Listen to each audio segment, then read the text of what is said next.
Bonjour et bienvenue sur Origin Sky TV. Que j'ai une information. D'ailleurs, c'est pas la même oreille. C'est marrant parce que ça m'arrive quand c'est une personne décédée, c'est à gauche et sinon toute l'information que je reçois, ça vient de par la droite. Donc là, j'arrive déjà à me situer, à savoir où j'entends. Moi, quand je suis en consultation, il y a aussi des choses qu'on a vécues nous-mêmes, que les gens sont en train de vivre, et avoir les bons mots pour les aiguiller, ça peut être même difficile de parler sur un sujet qui nous a touchés. J'ai le plaisir de recevoir aujourd'hui Laetitia et Dorothée de la Maison Holistique. Ils vont nous parler d'alchimie, astrologie, écriture intuitive, EFT et bien plus encore. Alors on les découvre ensemble tout de suite. Allez, c'est parti. Allez. Laetitia et Dorothée, bonjour, comment allez-vous ? Bonjour Sébastien. Alors, je suis très heureux de vous rencontrer et de vous découvrir aujourd'hui. Alors on va parler de la Maison Holistique. C'est un organisme, si on peut dire ça comme ça, où vous faites des soins, où vous aidez les gens. Oui. Et on va voir ensemble ce que vous proposez, ce que vous faites. Et on va passer un super moment, parce que ça a l'air très intéressant. On espère. Merci de nous recevoir. Oui, merci beaucoup. Oui. Et alors, pour commencer, déjà, pour connaître un petit peu l'histoire, moi je trouve que c'est important. Mais alors, comment, avant de parler déjà de la Maison Holistique, comment vous êtes rentré dans ce monde un petit peu de la spiritualité, de l'aide à la personne ? Comment ça s'est fait pour vous ? Dorothée, je te laisse. Alors, moi, ça a été assez progressif. J'étais pas du tout dans ce domaine-là avant. C'est plusieurs événements de ma vie, notamment des soucis de santé, des séparations qui ont fait que j'ai commencé à me poser beaucoup de questions sur ma vie. Sur ce que j'avais envie de faire, mon travail me plaisait plus forcément, et ça a été pas mal de questionnements qui ont fait que j'ai commencé à faire des hypnoses, des méditations, à vraiment me poser beaucoup de questions sur moi. Et peu à peu, j'ai demandé mon thème natal à quelqu'un. Et ça m'a pas plu du tout. Je me suis dit, c'est impossible qu'il y ait si peu de choses. C'était du copier-coller. C'était des choses qui n'avaient aucune logique. Alors que je regardais quand même beaucoup d'émissions de Jacques Birolini, de Jean-Yves Espier, tout ça. Je me disais, c'est pas possible qu'il y ait si peu de choses dans un thème natal, alors que effectivement tout le monde dit que ça apporte beaucoup de choses dans une chose. Donc ça m'a donné envie de m'y mettre et d'apprendre l'astrologie. Okay. Donc parce que pour se mettre bien comme il faut, mais tu es astrologue. Oui. Ok. Et toi, Laetitia, alors, je précise aussi, vous êtes sœur. Oui, on est sœurs. Peut-être que ça se voit un petit peu, mais je sais pas. Oui. Pas sûr. Oui. Si, un peu quand même. Un peu. Et toi, Laetitia, du coup, comment c'est venu ? Alors, moi, je m'intéresse beaucoup au mystique depuis que je suis, on va dire ado. J'ai eu très très jeune des cartes en main, donc un oracle qui s'appelait, un jeu de cartes qui s'appelait la voyante. C'était assez rigolo, et je tirais les cartes à mes copines, voilà. Et sans savoir vraiment d'où venait l'information, j'arrivais à leur dire, leur donner des informations sur leur vie, ce qu'elles allaient, ce qui allait se passer les prochaines semaines, les prochains mois. Et puis ça m'intéressait vachement quand même, mais j'ai pratiqué un peu à cette période-là. Et puis je le faisais beaucoup pour moi aussi vers 18, 19, 20 ans. Et jusqu'à voir des choses dans le tirage qui me plaisaient pas, donc des choses que je voulais pas savoir, à savoir un décès et une séparation qui m'avait été annoncée. Donc j'ai pris j'avais 2-3 oracles, j'avais Béline et puis j'avais des jeux de cartes, j'ai tout collé dans le placard. Et ils y sont restés, ces cartes-là, pendant presque 15 ans. Ouais, facile. Et en 2017, je fais une rencontre qui me questionne beaucoup. Et je ressors progressivement tout mon matériel des placards. Et à ce moment-là, je commence à avoir ma clairaudience, donc entendre des choses et ressentir des choses dans le corps, faire des rêves prémonitoires. Et en 2017, on peut dire que j'ai vraiment eu un éveil, en tout cas un espèce de retour d'énergie, de vision, de choses comme ça. Et je m'y suis remise vraiment beaucoup. Et puis j'ai essayé de comprendre ce qui m'arrivait surtout. Donc j'ai commencé à faire des recherches, à lire des bouquins. Et à chaque expérience que je vivais, qui était un peu pas paranormal, mais pas normal en tout cas pour moi. Je cherchais l'information, donc j'ai lu beaucoup de livres, j'ai regardé beaucoup d'émissions aussi. Et à l'époque, il n'y en avait pas énormément, il n'y avait pas de chaîne comme la tienne, hormis une qui s'appelle Tistria qui m'a bien aidée. Oui. Et puis j'ai vraiment pratiqué des années. Et je me suis dit que j'allais le mettre au profit des gens parce qu'on me le demandait de plus en plus. D'où la maison holistique est née en 2019. D'accord. Et avec Dorothée, on a décidé de proposer ce que j'appelle moi des lectures intuitives et Dorothée des séances de thème. Et on vient pas du tout de cet univers-là, ni l'une ni l'autre. Donc c'était vraiment un grand pas dans le vide en fait. D'accord. Voilà, un saut dans le vide plutôt. Et du coup, vos parcours, chacune, vous avez un parcours différent. Est-ce que ça s'est fait pour vous naturellement après de vous rejoindre ensemble pour créer la maison holistique? Alors, on travaillait ensemble en fait avant dans le parfum, donc rien à voir. Dans le, j'ai pas entendu, pardon. Marketing, le parfum, dans le parfum, ouais. Ok. Ouais. Et on travaillait déjà ensemble. C'est vrai qu'on a toujours été très proches. Et moi, quand j'ai commencé à m'y intéresser, Laetitia était déjà un peu dans le développement personnel. Elle apprenait beaucoup de choses. Donc, elle m'a un petit peu guidée aussi sur ce chemin. Notamment pour faire appel aussi à certaines personnes en énergie indienne, en hypnose. Et voilà. Et c'est vrai que... elle osait pas trop le faire professionnellement. Et en fait, quand je me suis lancée, en fait, moi, c'est venu naturellement. J'ai commencé à apprendre l'astrologie pour moi. Et à un moment donné, je me suis dit, c'est tellement vrai ce que je découvre sur ma vie, je vais essayer de le faire avec des amis ou me tester. Et en fait, les clients sont venus à moi quand j'ai commencé à en parler autour de moi. Donc, je l'ai jamais vraiment cherché. Et comme ça a été progressif, à un moment donné, Laetitia m'a dit, allez, on se lance, on va lancer ce concept de la maison holistique, parce qu'on est sœurs et ça faisait un peu l'esprit, venez chez nous, on comme va à la maison, à grandir comme nous, on a essayé de grandir, quoi. Voilà. Ouais. En fait, je trouve que quand on commence à avoir des perceptions où on a une forme d'éveil, c'est compliqué au départ, surtout en fonction de l'univers duquel on vient, déjà d'en parler et puis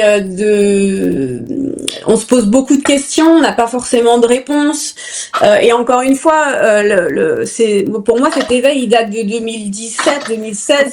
Il y avait pas grand chose. Je venais pas du tout. Je n'y connaissais absolument rien à la spiritualité. Je ne savais même pas ce que c'était une vie antérieure. Enfin, je veux dire, c'était pas. J'ai vécu une vie très simple, à pas me poser beaucoup de questions. Et quand on a une tonne de questions qui arrivent, on se demande mais à qui je vais pouvoir demander de l'aide parce que là il se passe des trucs. Bien. Et en fait, c'était un peu la démarche aussi de la maison holistique, c'est accompagner aussi les gens qui commencent à s'éveiller à autre chose et les guider comme nous on aurait aimé être guidés en fait. C'était un peu l'idée. Donc rester très simple même dans le vocabulaire, dans l'accompagnement, pas partir dans des trucs totalement farfelus ou trop perchés, être vraiment resté dans la simplicité et dans quelque chose d'assez carré, on va dire, comme les maisons avec des fondations et vraiment les pieds bien ancrés au sol, quoi. C'était c'est cette démarche-là. On vient de la finance, alors on est on a intérêt à être structuré parce que on avait besoin de structure en tout cas. Ok. Et du coup, ça a été pris comment par vos proches, le fait de basculer d'un monde où vous travaillez dans le marketing, les parfums, à du coup créer une maison holistique. Ça, c'est pas le même monde, on est d'accord. Non, du tout. Donc ça a été plutôt notre côté bien pris parce que c'est vrai qu'on a une famille qui est assez ouverte à ça. Moi, c'était plutôt par rapport à mes amis. J'étais effectivement aussi en finance, stratégie d'entreprise à la fac. Après, j'ai continué en marketing. Donc, mes amis tournaient autour de ça, du milieu de l'entreprise, très pragmatique, très dans les chiffres aussi, parce que voilà. Oui. Et en fait, j'en parlais tellement de ce que j'étais en train de faire qu'au lieu de repousser un peu tout ça, ils ont tous été très curieux et la majorité de mes amis m'ont demandé leur thème. Donc, finalement, ça a été plutôt bien pris. Et j'étais pas forcément, j'étais un peu la perchée du groupe, mais ça a été quand même assez bien accueilli et ça a suscité de la curiosité, ce que j'aime du coup, parce que j'en parlais tellement que les gens avaient envie de comprendre ce que j'étais en train de vivre et ce que j'étais en train de faire. Donc c'était plutôt positif. Après Laetitia, c'était peut-être un peu différent, mais je sais pas. Ouais, moi c'était un peu différent. Et en fait, je disais à ma sœur, tu as de la chance parce que l'astrologie, ça s'apprend dans les livres. Voilà, ça vient pas de nulle part. Et moi, ce que j'entendais, voilà, c'est ça. Et moi, ce que j'entendais, et puis après, je te parlerai de l'écriture intuitive parce que c'est ce que je pratique en majorité. Et ces phrases qui m'arrivaient comme ça, je pouvais pas l'expliquer en fait. Et pareil, on vient du même univers. Auprès de la famille, c'est bien passé.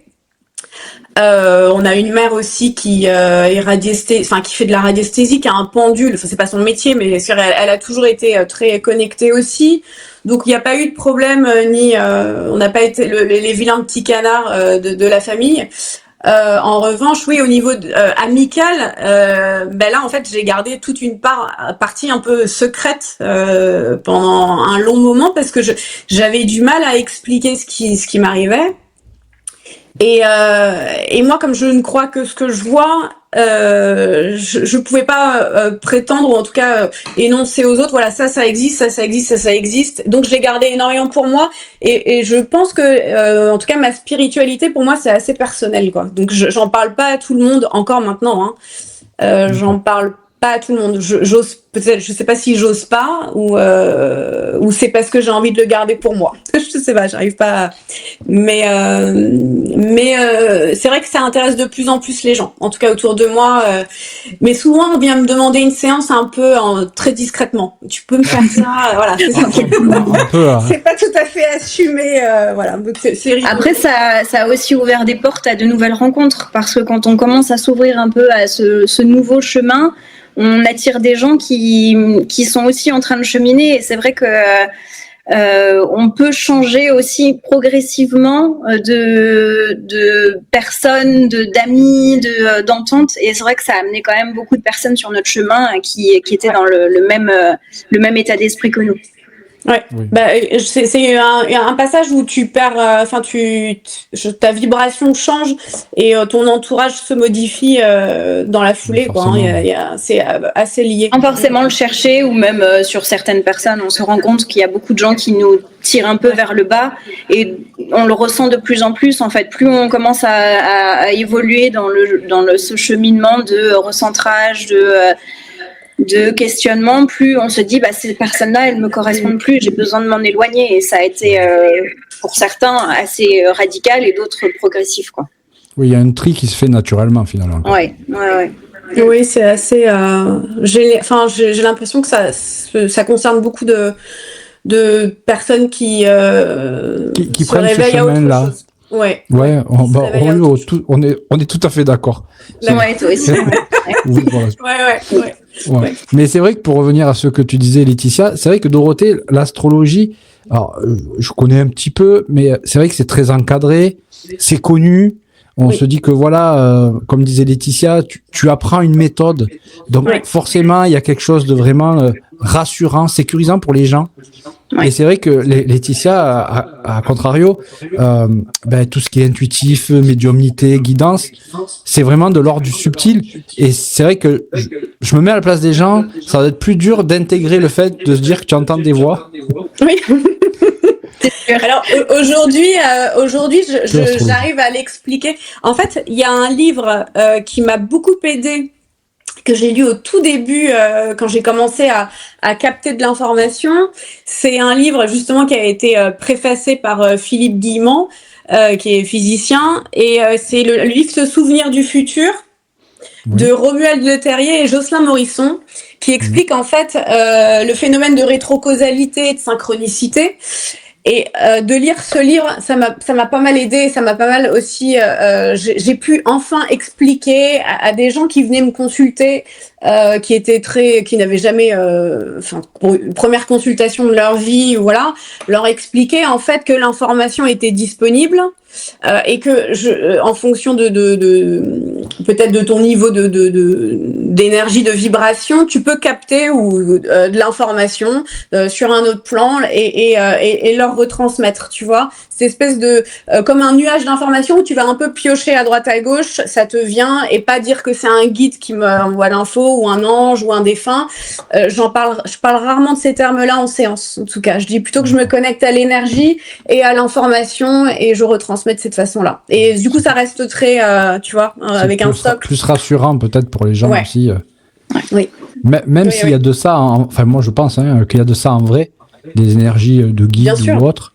Mais c'est vrai qu'il y a des gens, quand ils viennent au début, qui ont pas trop l'habitude, vaut mieux rester sur des mots très simples qu'ils trouvent dans le dico. Ça rassure.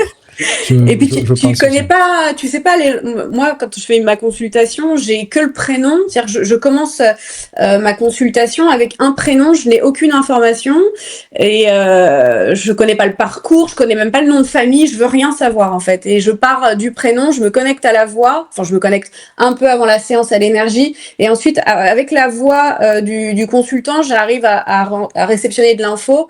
Et si tu veux, je pars de là. Je sais plus ce que je voulais dire, mais oui, je sais pas à qui je m'adresse et je sais pas où ils en sont dans leur spiritualité, dans leur éveil. Donc je ne peux pas parler de votre guide me dit. En tout cas, je me l'interdis peut-être encore une fois, hein, mais voilà, je dis voilà ce que je ressens quand je me connecte à vous, et ça passe très bien, notamment auprès de la clientèle masculine qui est un peu plus sceptique, et on en a beaucoup. Donc du coup, c'est rassurant, voilà. Moi, j'en ai pas assez de clientèle masculine. Je pense que 95% de mes clients, ce sont des clientes. Mais j'en parlais hier avec une médium justement, et on disait que par rapport aux conférences, les hommes souvent accompagnent leurs femmes pour faire attention qu'elles soient pas endoctrinées, choses comme ça dans les conférences. C'est souvent comme ça. Mais quand il y a un message pour l'homme, le mec il pleure. C'est radical, et après il y croit plus que sa femme qui l'a accompagné. Donc, ah oui, c'est. Donc l'homme c'est plus compliqué, il a plus de mal à se projeter là-dedans, c'est vrai. Alors ceux qui font la démarche de venir consulter, c'est drôle parce que j'ai vraiment eu en plus toutes les professions chez les hommes, ça passe quand même plutôt bien, ils le font, c'est des gens qui sont assez ouverts malgré tout, hein, mais quand même qui testent quoi, hein. On est un peu plus testé avec l'homme, c'est-à-dire que il va un peu plus nous challenger. Voilà. On part de plus loin, alors c'est sûr qu'après, bon. Ouais. Il faut faire ses preuves, quoi. Quand on a un homme au téléphone, on essaie de rationaliser le maximum, en tout cas. Oui, c'est vrai. Et toi, Dorothée, comment ça se passe quand tu fais une séance d'astrologie? Est-ce que tu as besoin de quoi? Date de naissance, choses comme ça? Alors moi, c'est le prénom, date de naissance, heure de naissance et lieu de naissance. C'est tout. Et après, j'analyse le thème. Ça me prend environ 4 heures pour faire une analyse que j'écris, parce que j'aime bien avoir. Je suis très organisée, très pragmatique, ce qui est quand même l'opposé de ce qu'est l'astrologie, hein. Mais de ce qu'on peut en imaginer. Et du coup, je fais mon analyse et ensuite je prends en visioconférence pendant à peu près 2 heures de consultation. D'accord. Et là, en général, je dis à la personne, ne parlez pas trop parce que mon analyse est structurée. Je vous pose des questions. Et au moins, ça permet à la personne de se dire, effectivement, elle est en train de me dire des choses sur ma vie qui sont très vraies et je lui ai pas encore dit. Parfois, j'ai des personnes qui sont très pipelettes et qui ont envie tout de suite de me parler. Mais voilà comment ça se passe. C'est à peu près 4 heures d'analyse en amont et ensuite visioconférence. Et j'ai besoin de 3 infos. Ok. Alors, la maison holistique, comment je peux dire ça? Comment elle fonctionne? Est-ce que c'est un endroit précis? Comment ça se passe? Qu'est-ce que vous proposez? Alors, donc la maison holistique, non, c'est pas un lieu spécifique. On a un site internet et un compte Instagram qu'on a nommé comme ça. Pourquoi déjà on l'a appelé la maison holistique, parce que ça regroupait plusieurs spécialités entre guillemets, à savoir l'astrologie pour Dorothée, tout ce qui est plus intuitif pour moi. Et récemment, j'ai mis en place aussi des séances de FT, c'est de la libération émotionnelle, parce que on s'est rendu compte que quand on faisait nos rendez-vous, ça libère déjà beaucoup, hein, en termes pardon, excuse-moi, je te coupe. Pardon. Le FT, c'est des points de pression qu'on se fait sur soi-même. Non, c'est pas celui-là. Oui, c'est ça. Si, c'est ça. On appelle de la psychoénergie avec des points d'acupression, les méridiens que tu sollicites pour désactiver une peur, un blocage, un stress, et ça permettait, si tu veux, aller au bout de l'accompagnement. Mais on fait essentiellement de la visio, et on fait pas du tout de présentiel d'ailleurs. Bon, c'est arrivé très peu. C'est que à distance. Oui, c'est à distance, visio ou téléphone. D'accord. Et qu'est-ce que ça signifie pour vous une approche holistique globalement? Laetitia. Ah, ok. Elle aime pas cette touche. Je croyais que t'allais enchaîner. Approche holistique, c'est que, si tu veux, c'est le corps, on s'adresse au corps, donc par la libération émotionnelle, l'âme et l'esprit, donc tout ce qui est, ça peut être blocage, mémoire, cellules, énergie, avec la lecture intuitive que je propose, et l'astrologie, on est plus dans la compréhension de soi, enfin, t'en parleras mieux, mais voilà, les cycles, le chemin. Donc vraiment, c'est quelque chose qui est assez général. C'est-à-dire que on peut venir chez nous et se dire, ok, je vais commencer par mon analyse, mon thème, pour savoir qui je suis, quels sont mes potentiels, où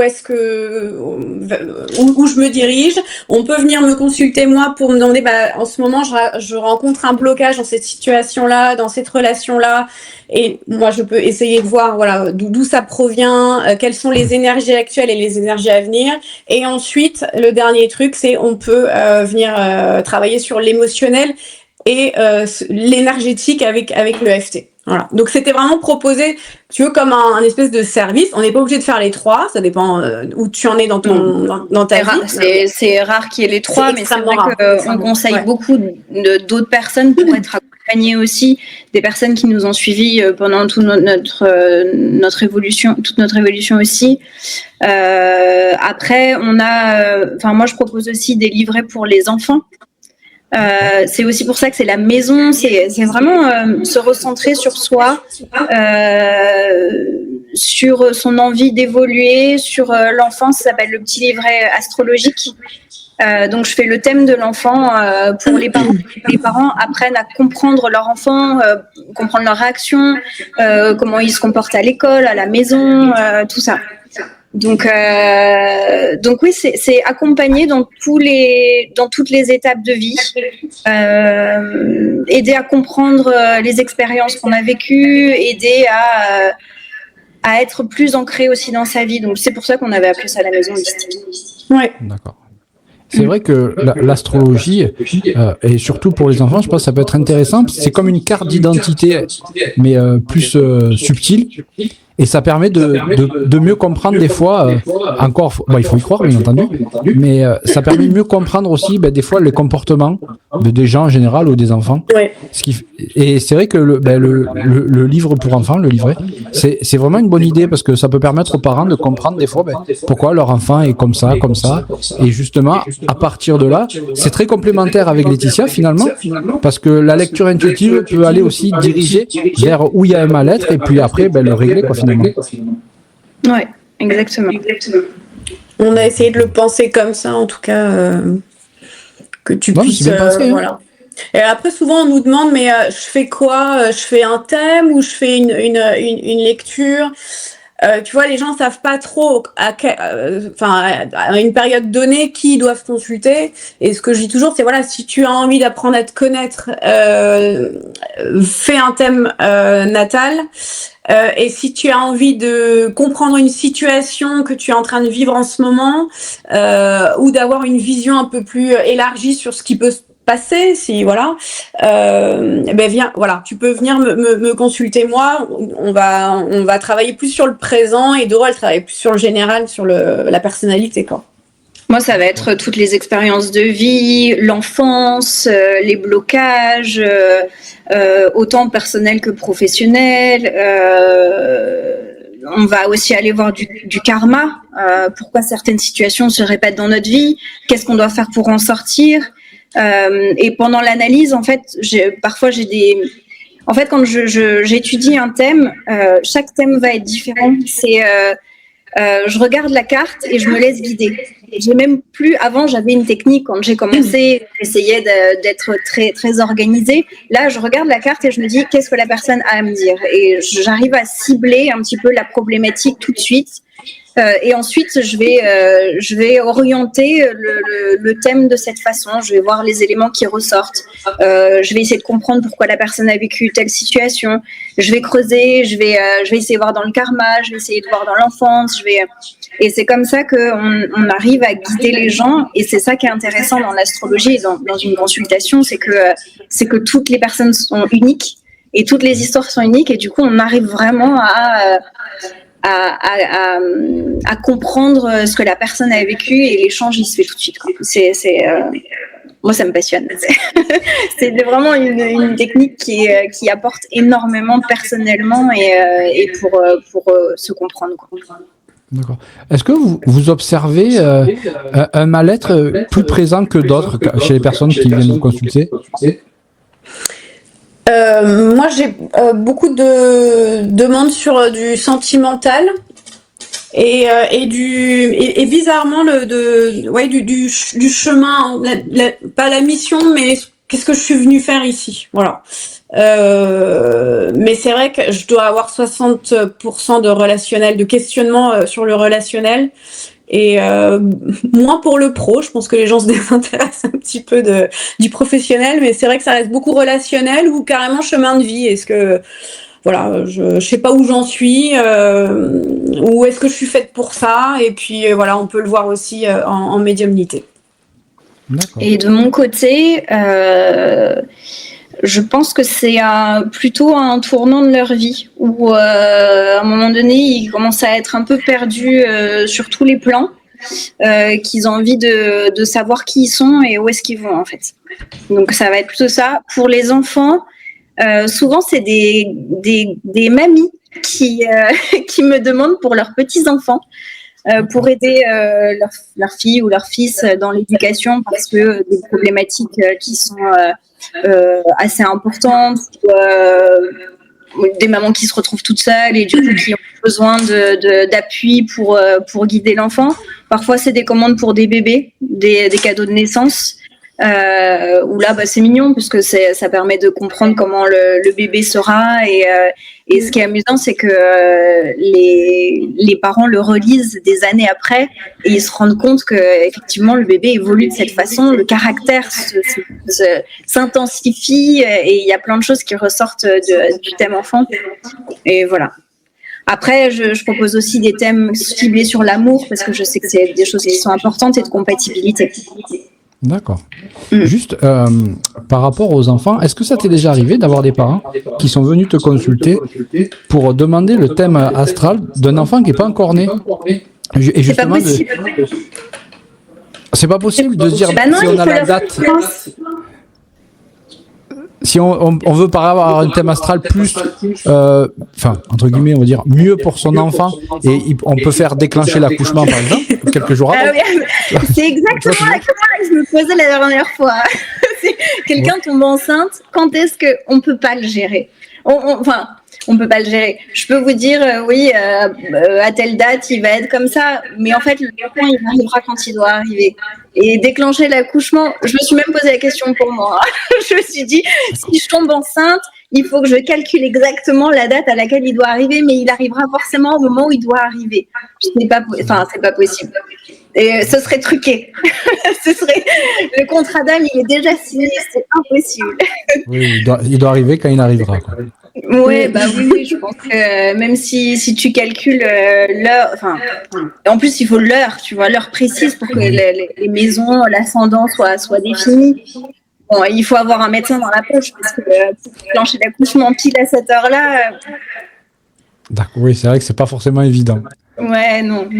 Mais sinon, non, tu peux pas le faire avant d'avoir l'heure, le thème de naissance. Donc, il faut qu'il soit né. D'accord. Et toi, Laetitia, pour les lectures intuitives, comment ça se manifeste? Tu as dit que tu entends. Est-ce que Oui. tu vois aussi? Alors, j'ai commencé à entendre. Donc, et ce que je précise, c'est que je fais pas de communication des fins, moi. Enfin, ça peut arriver que j'ai une information. D'ailleurs, c'est pas la même oreille. C'est marrant parce que ça m'arrive quand c'est une personne décédée, c'est à gauche, et sinon toute l'information que je reçois, ça vient de par la droite. Donc là, j'arrive déjà à me situer, à savoir où j'entends. Mais je sais plus ta question. C'est ah oui, j'entends. Ouais. En fait, ça s'est déclenché par la clairaudience. Et beaucoup, et de plus en plus, enfin, j'ai eu des flashs donc de vision, donc de la clairvoyance, où maintenant je vois. Et ce que je développe là depuis plusieurs années, je ressens de plus en plus dans le corps. C'est-à-dire que si quelqu'un arrive en consultation et a des problèmes de fertilité ou voilà, d'endométriose, voilà, je ressens dans le corps, ou des problèmes avec les poumons. J'ai eu quelques clients là récemment, des consultants, j'arrivais pas à respirer, tu vois, donc moi ça se bloquait au niveau des poumons. Et à un moment donné, je dis, je peux plus respirer, vous avez eu un souci, et les personnes, ça fait plusieurs fois que ça m'arrive là récemment. Oui, il y a 1 mois et demi, j'ai fait une pneumonie. Tu vois, donc de plus en plus le corps me parle. C'est pas très agréable, je t'avoue, mais c'est de l'information que je dois transmettre. Donc voilà, tous les canaux, je me sers de tous les canaux, mais c'est vrai que pour moi, c'est quand même la clairaudience et l'écriture intuitive que je pratique depuis presque 10 ans maintenant. D'accord. L'écriture intuitive, c'est pas de l'écriture automatique, c'est pas pareil. Non, l'écriture intuitive, l'écriture automatique, en tout cas de la définition qu'on en donne, c'est une entité qui se met à l'intérieur, en tout cas qui prend possession de ta main. Donc c'est ni ton écriture, tu vois, t'es dirigé, vraiment, la main est dirigée.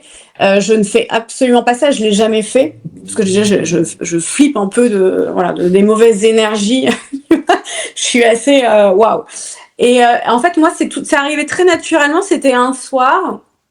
J'avais des questions. Voilà, je vivais quelque chose où je m'interrogeais beaucoup sur une relation.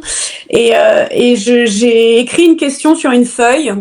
Je sais même pas pourquoi je l'ai fait, mais j'ai écrit une question. Et en fait, j'ai commencé à entendre. C'est comme une dictée. T'entends des phrases comme si t'avais à l'école, comme t'as ton prof, ton enseignant qui te dicte, qui te fait une dictée. Donc c'est pareil, tu entends les phrases avant de les écrire, et tu écris, et ça peut durer, en général je dépasse jamais 30-40 minutes, mais la première fois que ça m'est arrivé, j'ai écrit pratiquement 4-5 pages, et je me suis bien demandé c'était ni mon vocabulaire, c'était pas ma façon de m'exprimer, et c'était des conseils sur ma vie, des choses qui pouvaient se produire. Et en fait, j'ai eu un peu peur au départ. Je me suis dit, mais d'où ça vient, ça? Je les ai mis de côté, je les ai rangées, ces notes. Et 1 mois après, je les ai relues plusieurs fois, et je me dis, waouh, tout ce que il m'a été annoncé, ou tous les conseils qui m'ont été donnés, aujourd'hui se vérifient. Voilà. Et du coup, je pratique depuis 10 ans de cette façon. Et c'est ça, en fait. C'est plutôt de la clairaudience. Et c'est sous forme de dictée. D'accord. Et ces énergies-là, est-ce qu'aujourd'hui, tu arrives à les détecter, à savoir d'où ça pourrait venir exactement? Oui, alors oui. Si tu veux, je me connecte toujours au même depuis le départ. Enfin, la signature de l'énergie qui m'envoie de l'information est toujours la même. Enfin, je peux m'adresser à 3 ou 4. J'ai à peu près trois guides avec qui je peux communiquer. Mais de plus en plus, tu vois, je m'interroge et je me dis, est-ce que c'est pas mon moi supérieur? Est-ce que c'est pas mon âme? Est-ce que c'est pas cette partie de moi qui a l'information, qui m'envoie l'information? Et c'est vrai qu'au départ, j'ai tout de suite, ça me rassurait de me dire que c'était un guide extérieur. Vraiment, ça me rassurait. Voilà, l'information m'était validée, elle m'était transmise par l'extérieur. Et de plus en plus, plus j'avance et plus je fais de rendez-vous et plus je pratique pour moi, plus je me demande si vraiment il n'y a pas un champ d'énergie disponible. Et finalement, je vais dans un état de semi-trance, voilà, je récupère de l'information et c'est pas une énergie qui me la transmet, c'est juste que l'information, elle existe et que je vais juste piocher au bon endroit. Donc tu vois, on a toujours des questionnements comme ça, en fonction de notre progression. Mais au départ, ouais, je disais que c'était mes guides. Et on a des guides, c'est quasiment sûr. Il y a des énergies qui sont là. Mais dans l'information, ça peut provenir de plusieurs sources. Voilà. D'accord. Et juste, est-ce que tu as déjà ressenti une énergie qui n'était pas comme d'habitude? Oui. Est-ce que ça t'est déjà arrivé? Et oui, parce là, que ça fait quoi? Ça te fait... Enfin, ça... en fait, je ressens, j'ai souvent des mauvaises énergies qui viennent se coller à moi. Donc des entités, Oui. suite à des consultations, même si je fais une protection. Alors je suis pas trop dans le rituel, moi, où je vais me protéger 3 heures, faire de l'ancrage, préparer ma séance 1 heure et tout. Je fonctionne pas comme ça, mais quand même je demande une protection avant les séances pour la personne qui me consulte et moi. Mais malgré ça, j'ai quand même souvent, même très souvent, des entités, des implants. Voilà. Alors, au départ, je savais pas les enlever, donc je demandais à une amie ou 2 amies qui savaient le faire, qui me les retiraient. Maintenant, j'arrive à m'en débarrasser toute seule. Mais oui. Et si tu veux, quand tu captes ça au niveau de ton message, parce que ça m'est arrivé de faire des consultations et d'être mal aiguillée, on va dire. J'ai mon énergie, l'énergie n'est pas la même. Si tu sens quelque chose qui est une forme d'excitation, d'énervement, une information qui est très brutale. Et là, je me suis dit, ok, je suis pas connectée au bon endroit. Même si c'est très vicieux, c'est que tu reçois quand même de la bonne information. C'est-à-dire que c'est des mauvaises énergies, mais elles vont quand même t'envoyer des informations qui se vérifient. Donc c'est un peu sournois. Hein, mais comme ça, après, tu peux retourner à cette énergie-là qui n'est pas la bonne. Finalement, peut-être. Ouais, mais c'est un peu vicieux. Hein. C'est tes pensées qui vont être parasitées. D'ailleurs, j'avais sorti 2 ou 3 bouquins parce que moi, ça m'a vachement aidé. Il s'appelle Benoît Chollet. Alors, c'est à l'envers, je pense, à la caméra. Enfin, moi, je le vois bien. Ah, tu le vois à l'endroit parce que moi, je le vois à l'envers. Oui. C'est sur le parasitage énergétique. Ça m'a bien aidé parce que c'est un ancien journaliste de musique, je crois, et qui a écrit sur le parasitage, donc les implants. Alors, il appelle pas ça entité, lui, il appelle des parasites. Qui, si tu veux, aussi prennent un peu la main sur tes pensées. Tu sais, quand tu vas pas bien. Moi, je sais que si j'ai un mauvais trip après des consultations, je me sens pas bien et que ça dure, je sais que là, je suis parasitée. Qu'il va falloir que je me nettoie, que je fasse un nettoyage énergétique et que je dégage ça. Donc, ouais. Mais ça, je sais pas si avec l'expérience et les années, ça s'arrête. Mais c'est vrai que moi, j'ai du mal à pendant les séances, c'est rare que je sois parasitée. C'est arrivé peut-être 2 fois où j'ai senti tout de suite, que c'était pas la même information que d'habitude. Mais en revanche, moi, après les séances en perso, oui, ça se colle bien. Et j'avais fait la seule formation de ma vie que j'ai faite, c'était avec Serge Boutboul. Je sais pas si tu le connais. Enfin, parce que c'est quelqu'un que j'admire beaucoup. Je l'ai pas encore reçu. Ouais, pas encore. Tu vas bientôt, je pense. Ouais. Il est adorable, il a beaucoup d'humilité, c'est quelqu'un qui est très gentil et quelqu'un j'avais entière confiance. Et la première fois qu'il me voit, il me fait toi, t'es une médium. Qu'est-ce qu'il m'a dit? Une médium éponge. Voilà. Donc effectivement, je ramasse tout ce qui se passe dans la pièce. D'accord. Okay.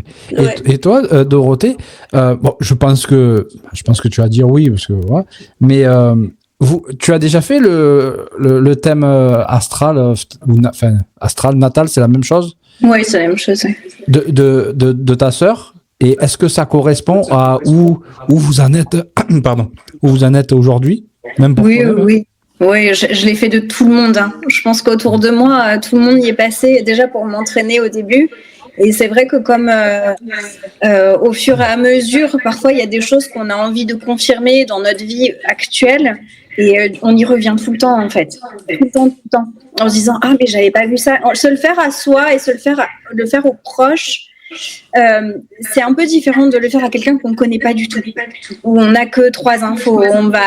On est plus influencé quand on va le faire à des personnes qu'on connaît, donc on voit pas tout de suite forcément l'information dont on a besoin.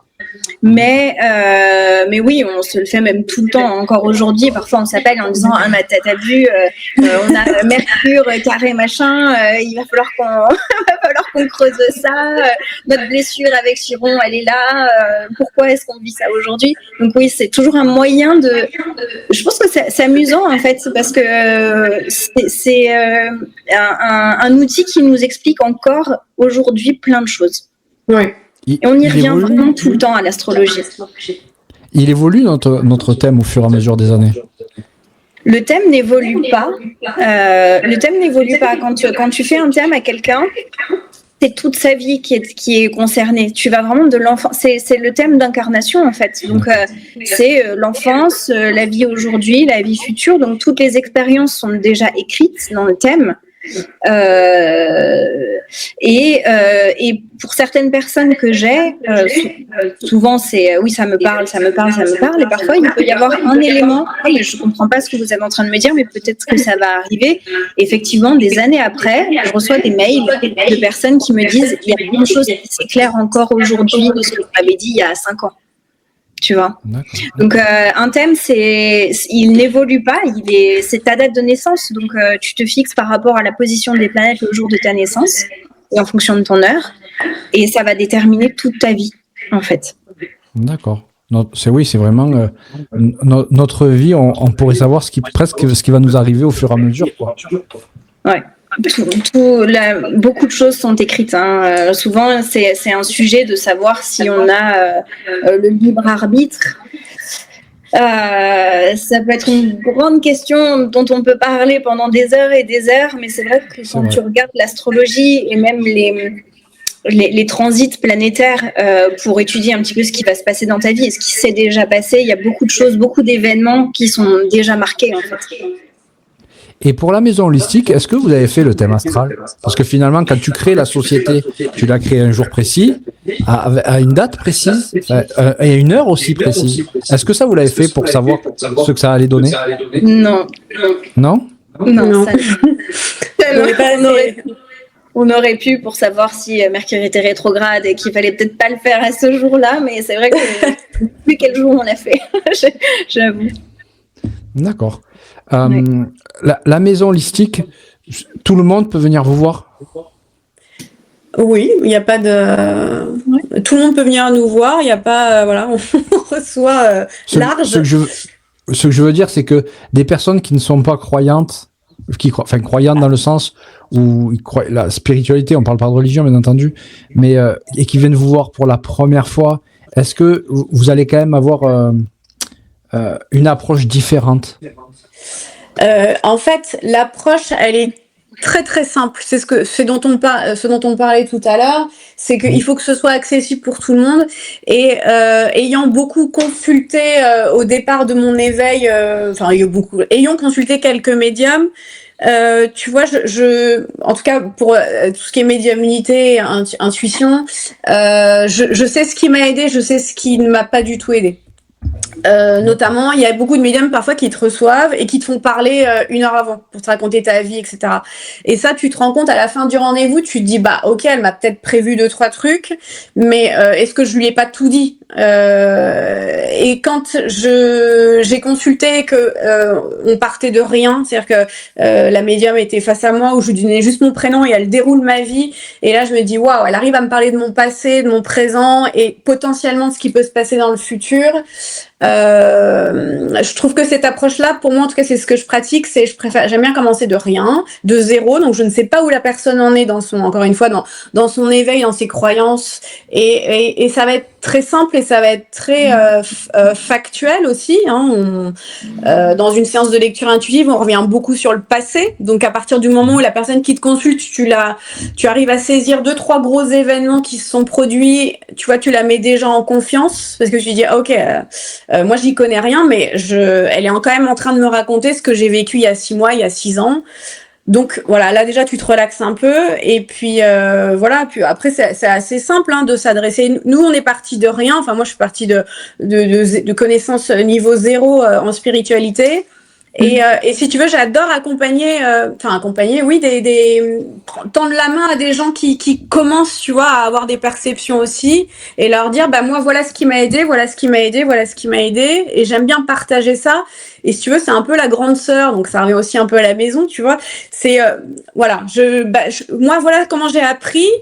Donc, même si tu n'as aucune connaissance, aucune croyance, et que tu as des choses qui se produisent dans ta vie que tu comprends pas, bah, tu peux les aborder de cette façon-là. Donc, ça reste vraiment, c'est ouvert à tous, j'ai envie de dire. Hein. Et on a beaucoup de, entre guillemets, débutants dans de chemins qui commencent le chemin. Pour l'astrologie, qui est pour le coup très technique, je vais jamais aller dans les termes techniques. Je vais jamais parler de Saturne carré Vénus, d'aspect, pendant la consultation, d'ailleurs, je le dis, je demande d'abord où en est la personne. Est-ce que vous vous intéressez à l'astrologie? Est-ce que vous connaissez un petit peu? Et je montre la carte parce que, en fait, comme j'enregistre la séance pour l'envoyer ensuite, je montre la carte parce que moi, ça me permet de réfléchir en même temps quand la personne va commencer à me parler. Je regarde en même temps, je dis ah bah oui effectivement vous avez ça, mais en fait jamais je vais parler des aspects. Pour moi c'est le concret, c'est ce que vous avez vécu, pourquoi vous l'avez vécu, et c'est pour ça aussi que je l'étudie avant la séance, parce que c'est là où je raisonne par rapport aux aspects, par rapport à la lune noire, par rapport à Chiron, Junon, etc. C'est là que je vais voir ça pendant la séance. Pour moi c'est vous avez vécu ça, voilà pourquoi, voilà comment vous pouvez vous en sortir, et ensuite on en discute. Mais je vais pas aller dans la technique, ce qui n'intéresse pas. Moi aussi, j'ai fait plein de consultations avant avec d'autres astrologues pour savoir ce que j'avais moi dans mon thème.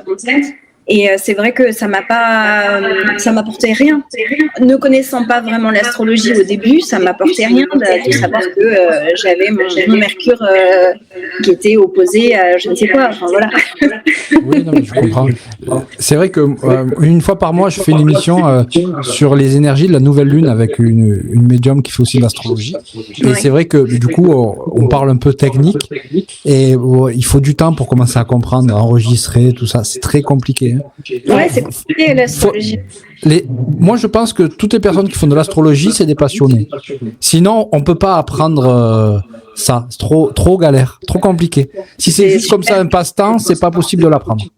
Non. En fait, t'es souvent motivé par ce qui t'arrive dans la vie. Donc, la passion aussi, c'est souvent la motivation première que tu as à vouloir comprendre ce qui t'arrive ou pourquoi tu réagis comme ça. Et tout ça, ça peut être une grande motivation de départ, en tout cas, pour l'apprentissage de l'astrologie. Parce que moi, j'ai adoré apprendre. J'apprends l'astrologie, je la pratique. Enfin, je fais pas de rendez-vous, mais des bouquins, je les ai retournés dans tous les sens. Moi, je voulais tellement comprendre ce qui m'arrivait que je pense que j'ai une librairie ésotérique chez moi. Voilà. Donc ouais, t'as la passion qui arrive, mais le point de départ, c'est vraiment ta motivation à vouloir savoir pourquoi, en fait. Hein. Pourquoi tu vis ça? Pourquoi tu es dans cette situation? Pourquoi et souvent, les gens qui nous consultent, c'est aussi pourquoi je suis en train de vivre ça en ce moment. Oui. D'accord.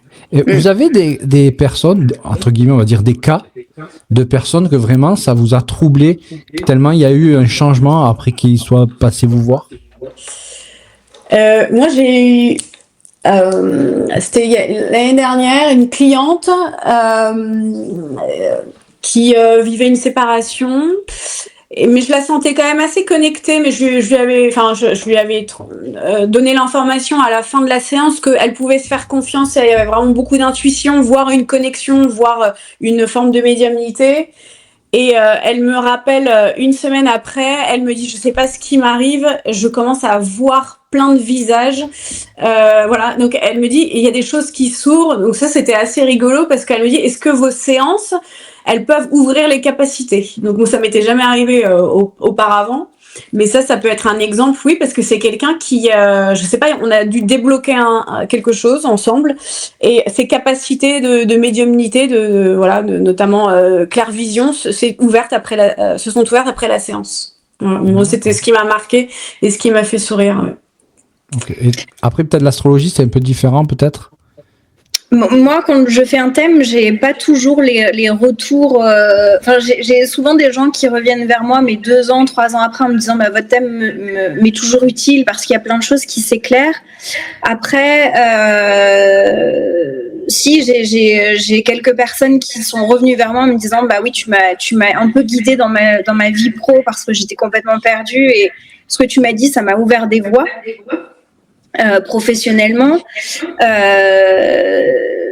mais oui, on change. C'est souvent pendant la consultation, moi, que j'ai des retours en me disant, les gens me disent, oui, vous êtes en train de m'expliquer quelque chose que j'avais jamais, sur lesquels j'avais jamais mis de mots, et mettre des mots sur des choses très simples. Mais par quelqu'un d'autre, ça aide toujours. Et c'est vrai que c'est pendant la consultation où moi j'ai souvent des choses et des retours qui sont oui, vous m'avez expliqué pourquoi je suis en train de vivre des situations amoureuses catastrophiques depuis 20 ans. Aujourd'hui, je comprends pourquoi. Et c'est souvent ce type de réaction, moi, que j'ai. C'est vraiment sur le moment. Oui. Pareil, mais j'ai beaucoup de réactions sur le moment où des gens qui te disent vous m'avez validé l'intuition que j'avais. Par exemple, au niveau d'une activité ou d'une entreprise à créer et qui reviennent l'année après en disant effectivement j'ai monté ma société de décoration, vous m'en aviez parlé, ou moi aussi j'ai écrit un livre parce que vous aviez dit que fallait que j'écrive des choses, fallait que je transmette, donc j'ai écrit ce bouquin, ils ont été édités ensuite. Enfin, c'est vrai que, en tout cas, au niveau relationnel, on n'a pas non plus, on voit si les relations fonctionnent, ne fonctionnent pas et quel est à court terme, moyen terme, l'issue. Mais c'est vrai que là où il y a le plus de transformation, c'est au niveau souvent professionnel où on va valider sur le moment des intuitions, où on va dire à la personne, je vous vois utiliser vos mains, vous avez vraiment quelque chose dans les mains, et puis la personne dit oui, je suis masseuse, mais je voudrais ouvrir mon salon, mais je sais pas si je peux le faire. Et que 1 an ou 2 ans après, elle revienne te voir et dit j'ai mon cabinet maintenant et ça marche super bien. Moi j'ai ce genre de retour là aussi, mais plus dans le professionnel que j'ai pas de retour. Justement, c'était ma prochaine question. Je voulais savoir s'il y avait des professionnels qui venaient justement à votre rencontre pour savoir si c'était bien d'ouvrir une société à tel moment, maintenant, enfin voilà, ou pas, ou s'il fallait qu'ils le fassent plus tard. Vous avez déjà eu des retours comme ça de pros? Moi, j'ai eu pas mal de. Je veux quitter ma société. Oui. Depuis le métier plutôt que. Je veux quitter ma société. Est-ce que c'est le moment? Oui, ça. Moi, j'ai beaucoup de rendez-vous comme ça. J'ai beaucoup de rendez-vous. Depuis le Covid, c'est à la mode, je crois. Oui, ou des gens en multi-activité aussi. Je fais ça, mais je fais ça à côté. Donc au départ, on fait tous un peu ça, on tâtonne, on a plusieurs activités en parallèle, notamment dans cet univers ésotérique, spirituel, où on garde vraiment le métier de base, et puis ensuite on développe autre chose à côté, et puis progressivement on va se lancer ou pas. Oui, j'ai pas mal d'artistes aussi, donc j'ai des questions sur des projets de films ou de livres ou de choses comme ça. Et là, effectivement, c'est des gens que je suis depuis plusieurs années et je me rends compte que maintenant, le film il est sorti, ils ont eu les financements, ils ont eu ça. Donc oui, ça c'est assez validé, on va dire ça, quelques mois ou quelques années plus tard. Ouais, alors que moi, c'est plutôt en amont. Je fais ça depuis 10 ans, j'ai envie de changer, mais je sais pas dans quoi. Et du coup, j'ai besoin de vous pour savoir dans quoi je suis bonne. c'est souvent dans ce sens-là où c'est plutôt pour confirmer ce que la personne est en train de faire. Mais je vais pas dire c'est à tel moment que vous devez le faire. C'est plutôt je l'accompagne pour savoir quelles sont ses capacités, quels sont ses plaisirs aussi dans la vie, pourquoi elle pourrait éventuellement faire quelque chose. Et soit c'est totalement perdu à ce moment-là et du coup on va l'aiguiller, soit c'est je suis en train de commencer quelque chose. Est-ce que c'est vraiment ma voie parce que je viens d'un métier qui me correspondait plus. D'accord. Moi, ça va vraiment de la réflexion sur l'instant, sur est-ce que je suis faite pour ça, oui ou non, plutôt que est-ce que je dois le faire à ce moment-là. D'accord. Ouais. Est-ce que parce que j'avais fait une émission et du coup j'avais un peu entendu parler, est-ce que tu fais d'autres thèmes? C'est-à-dire, je crois qu'on parle de thèmes solaires aussi, de choses comme ça. Je n'ai plus le nom en tête exactement. Révolution solaire. Voilà, merci. Révolution solaire, non. Moi, je fais. Alors, j'ai mis en place un coaching qui, dans la première partie, j'étudie le thème avec les axes. C'est plutôt spécialisé. C'est la personne qui nous donne ses problématiques sur lesquelles elle veut appuyer. Donc le thème, je vais le faire en entier, mais orienter vraiment, avoir une partie où j'oriente beaucoup plus sur ces problématiques du moment. Et dans la deuxième partie, je vais analyser justement la révolution solaire et les transits planétaires pour savoir sur l'année qui arrive, quelles vont être les problématiques qui vont se poser dans sa vie, comment elle doit réagir, ce qu'elle doit mettre en place. Et c'est plutôt fait sous forme de coaching, de qu'est-ce qu'il y a de mieux à faire à ce moment-là. D'accord. Okay. Donc oui, je l'étudie et c'est super intéressant. Hein. Ça éclaire tout ce qu'on va vivre dans l'année à venir. Oui, c'est vrai. Et je sais qu'il y a même l'ascendant annuel qui change chaque année aussi. Ouais. Et c'est bon. Après, on peut même changer d'ascendant suivant l'endroit où on se trouve. Enfin, je sais que. Oui. Au moment où on fait sa révolution. C'est ça. Donc bon, il y a plein de choses. Et est-ce que peut-être c'est quelque chose que vous avez déjà pensé ou pas du tout, mais à agrandir la maison holistique, c'est-à-dire à recevoir d'autres thérapeutes. Est-ce que c'est quelque chose qui peut être... On a commencé comme ça en fait. En fait, au départ, on appelait la maison holistique parce qu'on avait avec nous une naturopathe et une énergéticienne. D'accord. Et elles sont on voyait que on stagnait vachement, on n'arrivait pas à trouver nos marques. Et comme Dorothée et moi, on a l'habitude de travailler ensemble depuis, comme on te l'a dit, de nombreuses années, on s'est dit, on n'a pas la même motivation, on n'est pas au même endroit toutes chacune. Ok, ma sœur et moi, on s'entend bien. Finalement, ça sert à rien qu'on s'éparpille avec d'autres thérapeutes en plus, et on voulait pas faire une plateforme ou quoi que ce soit. Mais c'est vrai qu'à la base, alors peut-être encore une fois, comme disait Dorothée, moi j'avais du mal à en parler, donc le fait d'être accompagnée par d'autres personnes, ça m'aidait aussi à asseoir ce que je proposais, en tout cas à mieux en parler. Et puis finalement, on s'est rendu compte qu'on se dispersait, donc on a vraiment recentré nous deux. Voilà, la structure avec entre sœurs. Et puis ça, je sais pas si c'est le cas, mais c'est vrai que j'ai l'impression que quand on est toutes les deux, il y a un côté rassurant et le fait que ce soit familial. Il y a cet aspect chez les gens où c'est je vais peut-être contacter votre sœur parce que vous me plaisez, l'énergie qu'on dégage plaît, donc du coup on se dit on va rester toutes les deux parce que c'est vrai que voilà. C'est vrai que quand tu travailles avec d'autres, ton énergie elle est dissipée. On n'est pas, on n'a pas la même énergie, hein, forcément. Encore une fois, on n'en est pas tous au même endroit. Mais là, avec nous, toutes les deux, ça matche bien et on a les mêmes envies pas au même moment, mais presque. Donc on avance, on a voulu avancer comme ça ensemble. Donc non, on n'est pas, on préfère à la limite, tu vois, moi j'ai proposé là récemment, depuis l'année dernière, donc j'ai fait une école de FT du fondateur de l'EFT qui s'appelle Gary Craig. J'ai pris des cours, j'ai passé le niveau 1, je me suis arrêtée là, et puis après je me suis dit je vais proposer un service là en plus. Mais je préfère ouvrir de cette façon-là que ouvrir à d'autres en fait, pour le moment. En revanche, on recommande beaucoup les gens. Oui. Ah oui. Quand je suis en séance et que je vois que la personne elle a des problématiques familiales ou qu'elle a besoin d'évoluer par rapport à un karma dans sa vie, je vais recommander des hypnothérapeutes que j'ai moi-même testé. En fait, pendant tout mon processus d'éveil, j'avais besoin d'être accompagnée. Donc on recommande des énergéticiennes qu'on connaît très bien.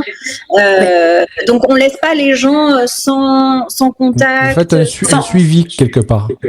Oui, on accompagne les gens jusqu'au bout et à la limite à la prochaine thérapie s'ils en ont besoin. Donc notamment vraiment tout ce qui est soins énergétiques nous qu'on ne fait pas et hypnose qui on l'a expérimenté toutes les deux pendant de nombreuses années. Ça nous a chacune beaucoup aidé. Donc on va recommander des thérapeutes qui nous ont suivis, mais ils figurent pas sur notre site. C'est D'accord.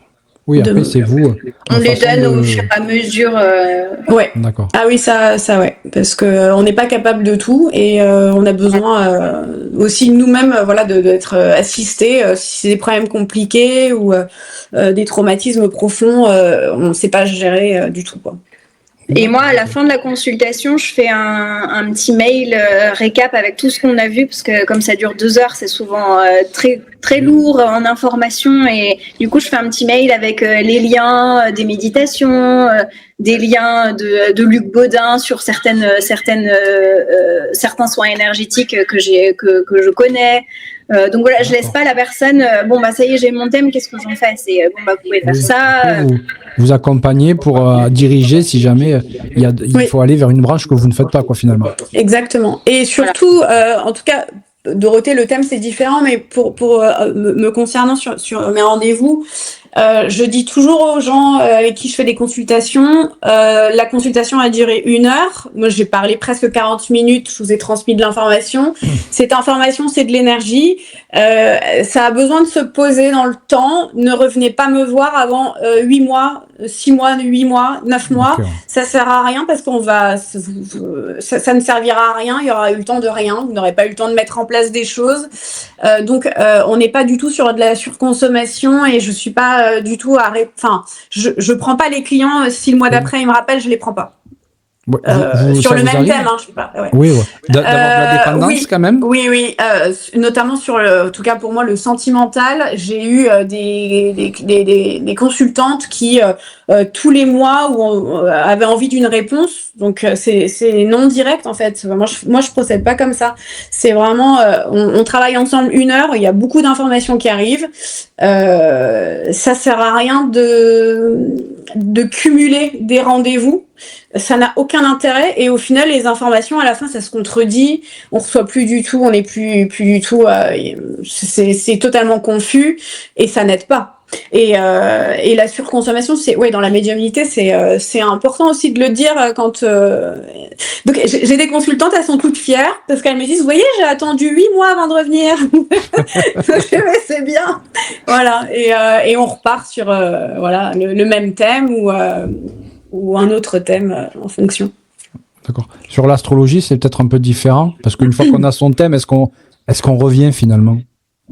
Alors il y a beaucoup de personnes qui me disent mais qu'est-ce que je fais maintenant avec vous? Je dis bah non, moi c'est bon, j'ai fait votre thème, mais j'ai eu certaines personnes qui sont revenues pour des coachings parce qu'elles avaient besoin d'avoir plus. Alors les personnes qui ont déjà fait leur thème avec moi et qui veulent faire un coaching, on revient sur le thème, on essaye de voir comment elles ont évolué par rapport à ça, par rapport à ce qu'elles ont mis en place, ce qui a changé dans leur vie. Mais c'est vrai qu'un thème natal, en fait, ce que les gens font, c'est qu'ils le réécoutent très souvent, très souvent. Donc j'ai plus besoin d'intervenir, mais j'ai souvent des messages. Oh, j'ai perdu mon thème natal, est-ce que vous pouvez me le renvoyer? Même 3 ans après, heureusement que je les garde. Alors, à un moment donné, je vais devoir vider mon ordinateur parce que j'ai plein de dossiers, sous-dossiers partout sur Gmail, sur partout. Mais non, en général, j'ai pas de retour hormis des demandes de renvoi parce que mais les gens les réécoutent beaucoup, énormément. Oui, c'est pour ça que je vois en fait. On sait que ça sert toute une vie. C'est vrai que le thème astral, on peut le réécouter régulièrement parce qu'en fait, au fur et à mesure qu'on évolue, on va entendre des choses qu'on n'avait pas compris peut-être avant. Oui. Donc, mais tu sais, même les séances de médiumnité et de lecture, je demande à ce que les gens les enregistrent parce que pareil, si tu les réécoutes 1 mois après, 2 mois après, 3 mois après, t'as pas la même compréhension. Il y a des choses qui te parlent plus, qui ont pu déjà se produire. C'est toujours bien de réécouter ces séances si on en a besoin, évidemment. C'est toujours et puis sur certains sujets, il faut être prêt aussi à entendre les choses. Ouais. Oui. Il faut être prêt parce que si tu es dans le déni de ce qui se passe actuellement, tu peux dire ah non absolument pas, je vis pas ça. Ce qui arrive rarement parce qu'en général les gens quand ils viennent c'est pour avoir des réponses mais tu peux avoir sur certains sujets à dire ah non je vois pas et puis tu le réécoutes et 2-3 mois après tu reviens à toi et tu dis ah bah effectivement elle avait dit ça mais c'est vrai tu vois. Ouais. Vous trouvez qu'il y a de plus en plus de personnes qui font un chemin spirituel par rapport à avant? Est-ce que vous voyez un petit peu, vous, par rapport aux personnes qui viennent vous voir? Non. Question piège. Non. Enfin, Je pense qu'il y a de plus en plus de monde qui se pose des questions, pas forcément spirituelles, mais sur leur chemin. Est-ce qu'ils sont sur la bonne voie? Mais je sais pas si c'est la spiritualité ou plutôt de se comprendre, quoi. Juste avoir des réponses sur sa vie. D'accord. Et après, on attire forcément des gens qui se questionnent déjà, donc on voit pas trop d'évolution parce que c'est déjà, enfin, on va pas attirer des gens qui se questionnent pas, si ce n'est pour des cadeaux. Moi, j'ai eu, tout à l'heure, on parlait des hommes qui se mettaient, qui étaient en consultation. Souvent, c'est les femmes qui m'ont consulté et qui envoient leur mari, par exemple. J'ai eu ça plusieurs fois d'ailleurs. Ou alors c'est quelqu'un qui nous a entendu dans une émission et qui offre ça à son père ou voilà. D'accord. Et est-ce que vous voyez plutôt comment vous voyez l'évolution spirituelle dans les années à venir? Est-ce que vous pensez que ça va continuer à grandir et finalement de plus en plus de personnes vont s'ouvrir à ça? Étant donné que c'est vachement plus diffusé, on en parle plus partout, avec des chaînes comme la tienne et bien d'autres, forcément il y a l'accès qui est plus facile qu'avant. Et dès qu'on se pose une question, tu vas sur YouTube, tu vois, il t'arrive quelque chose, tu vois une vidéo qui est liée, donc forcément après tu vas aller, si tu t'y intéresses encore une fois, mais t'as facilement la réponse aujourd'hui et quand tu regardes une vidéo, voilà, ça t'appelle, tu vas en regarder une deuxième, tu vas tomber sur un livre. Il y a vachement maintenant un rayon ésotérique dans les grandes enseignes, c'est totalement hallucinant, hein. Et puis surtout que t'as des grands. Il y a un rayon entier, hein.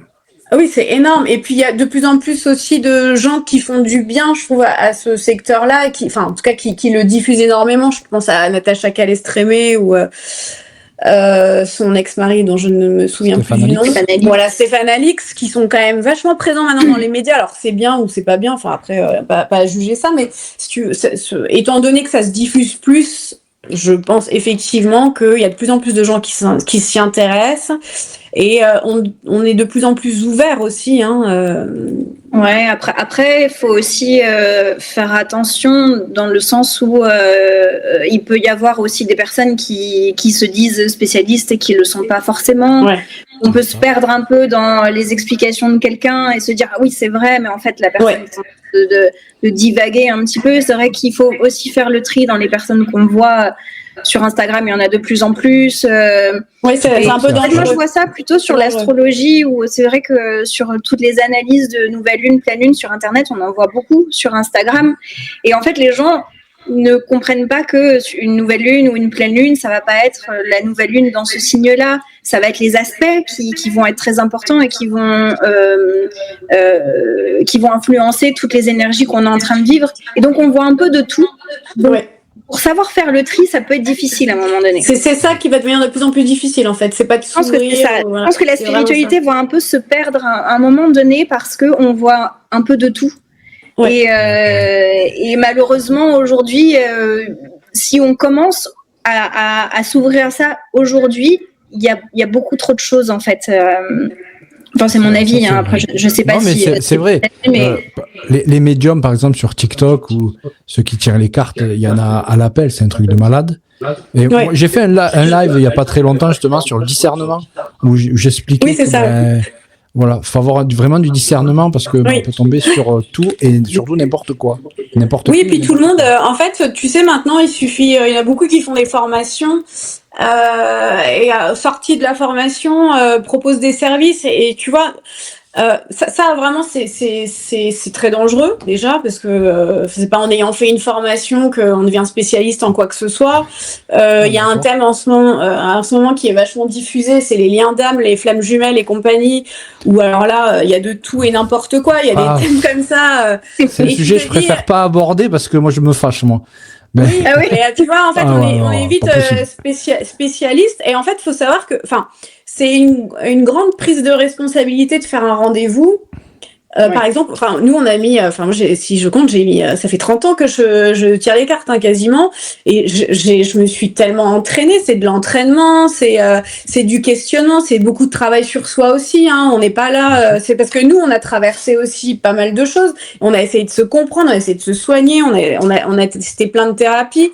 Et à partir de là, peut-être que tu peux prétendre à faire des rendez-vous et aider les autres, mais on n'aide pas les autres du jour au lendemain en disant « Ok, j'en ai marre de mon boulot et en fait, je vais ouvrir un cabinet et puis je vais recevoir du monde parce que j'ai fait une formation l'année dernière avec un tel ou une telle. » C'est un chemin en fait, c'est un chemin et ça dure des années. Et en fait, aujourd'hui, il y a aussi, quand on est en consultation, on a une responsabilité. Il y a le poids des mots qui est très très important face à certaines personnes qui sont ultra sensibles. On va pas employer les mêmes méthodes, on va pas employer les mêmes mots. Et quand on n'a pas l'habitude de ça, quand on n'a pas l'habitude d'être face à des problématiques qui peuvent être compliquées, on a des situations où il y a des personnes qui ont eu des suicides autour d'elles, qui ont eu des sujets très graves. Si tu n'as pas l'habitude de ça et que tu te lances comme ça peut être dommageable pour ces personnes-là qui vont entendre quelque chose qui vont plus les perturber. Et du coup, si tu n'as pas l'expérience de... Il y a la maturité aussi. Ouais. Et la maturité, c'est important parce que la sagesse, il y a beaucoup de très jeunes thérapeutes aussi. Ouais. Il y a beaucoup de très jeunes thérapeutes en âge. Et pareil, hein, tu vois, quand t'as pas énormément vécu, enfin après la maturité, c'est pas forcément fonction de l'âge, mais c'est de l'expérience quand même. L'expérience de vie joue. Donc il y a tout ça en fait. Il y a tout il y a l'expérience, il y a le travail sur soi, il y a l'expérience de vie. Je pense pas qu'aller voir un thérapeute qui a 23 ans ou 24 ans. En fonction du problème que tu as, c'est quelqu'un vers qui tu as envie de t'adresser parce que c'est quelqu'un qui a pas forcément vécu sa vie ou en tout cas. Donc il y a plein de paramètres. Ouais, il y a plein de paramètres totalement, bien sûr. Et c'est compliqué pour beaucoup aujourd'hui parce que on sait pas à qui s'adresser quoi. Non mais ça je suis tout à fait d'accord. Moi j'en parle souvent avec mon épouse, mais déjà elle me dit que les mots entraînent les mots. Donc si tu vas voir quelqu'un qui a pas l'expérience, il va te dire des mots pas les bons et suivant comment tu peux les entendre et les comprendre, ça peut être dévastateur déjà de un. Et puis on en parle souvent avec mon épouse, mais si tu as pas l'expérience du vécu, c'est beaucoup plus difficile d'aider les gens. Enfin moi personnellement, c'est vrai que je trouve que c'est normal quoi d'aller vers quelqu'un qui a plus de vécu et d'expérience parce que elle pourra sûrement mieux te guider qu'une personne qui a pas vécu grand chose quoi finalement.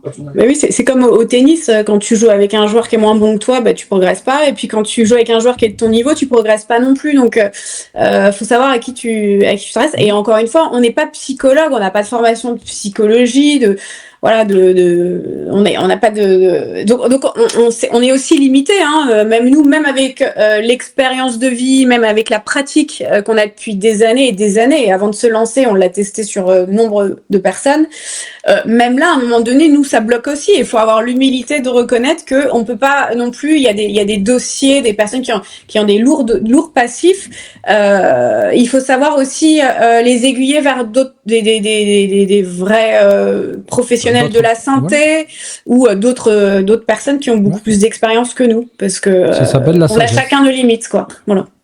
Il y a aussi quand moi je suis en consultation, il y a aussi des choses qu'on a vécues nous-mêmes que les gens sont en train de vivre, et avoir les bons mots pour les aiguiller, ça peut être même difficile de parler sur un sujet qui nous a touchés, sur lequel on a travaillé. Mais j'ai eu ça de nombreuses fois, à me dire attention, c'est un sujet là, bon, on va peser nos mots parce que c'est peut-être quelque chose même qui nous touche aujourd'hui, sur quelque chose qu'on est en train de vivre, et on l'a en miroir pendant la consultation. Donc se contrôler ce qu'on est en train de vivre sur des peines, des choses même plus positives où voilà, on va il y a notre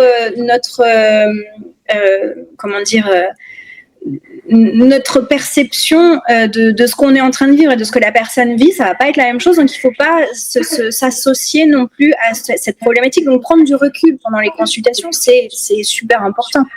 Donc, il y a plein de sujets comme ça où si on n'a pas l'expérience et si on n'est pas assez posé, on peut se laisser vite emporter dans des choses comme ça. Donc se dire oui, à ce moment-là, c'est votre décision, c'est à vous de choisir. Moi, je vais jamais prendre la décision pour quelqu'un, alors que souvent on me dit mais qu'est-ce que je dois faire? Je ne vais pas vous dire ce que vous devez faire, c'est pas moi qui ai la réponse, c'est vous. Mais voilà, moi je vous dis ce que je vois. Oui. Et après, il y a beaucoup de personnes qui me demandent mais qu'est-ce que je dois faire? Je dois divorcer? Je dois me séparer? Je dois changer de travail? Je dis oula, attention. Non, je ne vais pas vous dire ce que vous devez faire. C'est à vous de le décider, c'est à vous de savoir c'est tout à fait ça. Un positif. Et c'est ça, en fait, avoir le recul nécessaire pendant les consultations, c'est primordial. On est d'accord. On est d'accord. On arrive sur la fin de l'émission, déjà, c'est passé hyper vite. Oui, c'est vrai. Alors déjà, je voudrais dire qu'en description, sous la vidéo, il y aura les liens de votre site web et de tous vos réseaux sociaux. Comme ça, les personnes pourront vous retrouver, vous contacter. Et franchement, je vous remercie pour ce moment. C'était très agréable d'échanger avec vous, c'était super. Merci à toi de nous avoir reçus sur ton émission, ta belle émission. On était vraiment contente de figurer parmi tes prestigieux invités. Voilà, avec notre humble niveau. Et puis, c'était un plaisir. Très sympathique. Alors, j'ai juste une dernière question. Alors, je sais pas si vous le savez, mais je la pose à tous mes invités.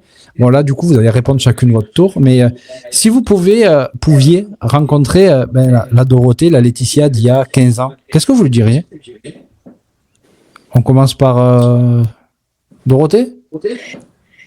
D'il y a 15 ans, moi je lui dirais laisse-toi guider par les expériences que tu as à vivre et n'essaie pas de trop contrôler. Et moi je lui dirais prends ton temps, ne va pas trop vite, ne veux pas aller trop vite, laisse les choses se faire. Voilà, parce que tout arrive au bon moment. Voilà ce que je lui dirais. Merci à vous deux pour ce moment. Merci Sébastien. Merci beaucoup, merci à toi. Je remercie aussi quand même toutes les personnes qui suivent la chaîne, qui ont regardé l'émission. Merci à vous tous. Vous êtes de plus en plus nombreux. Je vois que le nombre d'abonnés augmente toujours. Donc franchement, c'est super génial. Merci à vous tous. Et puis passez une belle soirée. Et je vous dis à bientôt pour une prochaine vidéo. Laetitia et Dorothée, à bientôt. Bonne soirée. Merci, au revoir.